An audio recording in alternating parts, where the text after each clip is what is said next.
चला तर नमस्कार मंडळी. अशा प्रकारे आपली चाकांची राणी होती की चेन्नईला आणि आपल्याला आलाय पुण्याचा माल. फकड्या लय खुश झाला की सेमडे मध्ये गाडी रिटर्न होती बघा. सकाळी खाली केली, संध्याकाळी लगेच भरायला. हे बघा आतमध्ये आलो तर काय एकच पेटी की म्हणलं लय मोठी कंपनी दिसती लागा आणि एकच पेटी लोड करून निघालाय फकड्या. आणि आलो बघा जिओच्या डाब्याला, कारण आपल्या राणीला लागली होती भूक. चला तर मग मंडळी भेटू सकाळी. Good night. चला तर गुड मॉर्निंग मंडळी. अशा प्रकारे सकाळ झाली आपली हॉस्कोटेला आणि कोण भेटले आपल्याला? पप्पू शेट की चक्क 2 महिन्यांनी तोंड दाखवलं बघा माणसाने. आणि अशा प्रकारे मंडळी डोसा त्यानं दणकून म्हणलं इथं तिथं कुठं स्टॉप न घेता डायरेक्ट आलो बघा हॉस्पेट नगरीला. तर मंडळी घ्यावं म्हणलं एक शूट बोगद्यामध्ये, कारण तुम्ही कधी बोगदा बघितला नसन. बघून घ्या नजारा कसा दिसतंय उगा. हा झगामागानं मला बघा.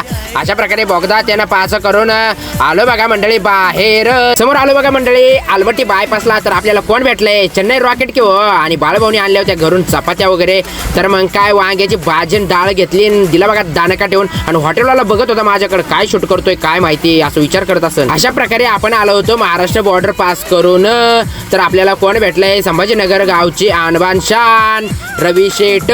तर म्हणलं चला मग काहीतरी घेऊ थंडा. तर घेतले बघा मंडळी स्प्राईट. गाठ गाठ गाठ गाठ घेतली घशात उतरून. म्हणलं आता झोप लागत नसते. समोर आलो बघा मंगळवेढा नगरीला. तर आपल्याला कोण भेटलंय? जगदीश शेट किंवा आणि लय जीव बघा भावाचा आपल्यावर. 2:30 वाजल्यापासून आपली वाट बघतोय. आणि भावाचं आहे ना चायनीज सेंटर आहे बघा. अशा प्रकारे संजीवनी चायनीज. आणि भावाने आपल्याला पार्सल दिलंय मंचुरियन राईस. नाद करतो का? यावंच लागतंय संजीवनी चायनीजला. समोर आलो बघा पळस देवला. तर सौरभ शेठ गाठ पडली की आणि सौरभ शेठची दुसरी भेट आहे बघा. नंबर 1 रॉयल स्वभाव माणसाचा. अशा प्रकारे आपलं आगमन झालं होतं खडकीला. आणि ह्या गाड्या बघून तर तुम्ही ओळखलंच असेल कोणाच्या आहेत.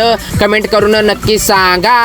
नाद करतो का? ओनली वन #9195 वाला. आणि हे बघा आपल्याला कोण भेटलंय? प्रदीप शेठ किंवा रॉयल स्वभाव आणि दिलदार व्यक्तिमत्व असलेला माणूस म्हणजेच प्रदीप भाऊ. ते म्हणतात ना मंडळी ज्या व्यवसायात मालक राबतो तो कधी पण टॉपला असतो. हा तर हे बघा मंडळी अशा प्रकारे आपल्या चाकणच्या राणीचं आगमन झालंय चाकण नगरीला, म्हणजेच आपल्या घरी. चला तर तासभर वेळ आहे. 5 वाजल्यात आता झोपतो भावांनो. चला तर गुड मॉर्निंग मंडळी. अशा प्रकारे टिफिन वगैरे घेऊन आपण निघालोय आता महिंद्रा कंपनीला खाली करायला. आणि आता वाजलेत 8. कंपनीचे लय फोन यायलेत बघा. कशी आपली चाकणची राणी. हे बघा अशा प्रकारे आगमन झालंय किंवा भंगार कंपनीला. आणि आपल्याकडे नव्हत्या उट्या. तर आपल्याला कोण आले? ते म्हणजेच हेमू डार्लिंग उट्या घेऊन आली. आणि या हेमू डार्लिंग साठी आपण विजापूरवरून आणली होती ट्रिप लाईट बॅक साईडची. तर मंडळी अशा प्रकारे भंगार कंपनीला घेतो आपली चाकणची राणी खाली करून. तोपर्यंत तुम्ही आपला ब्लॉग बघा, लाईक करा, कमेंट करा, शेअर करा. बिंदास्त वर ढकला.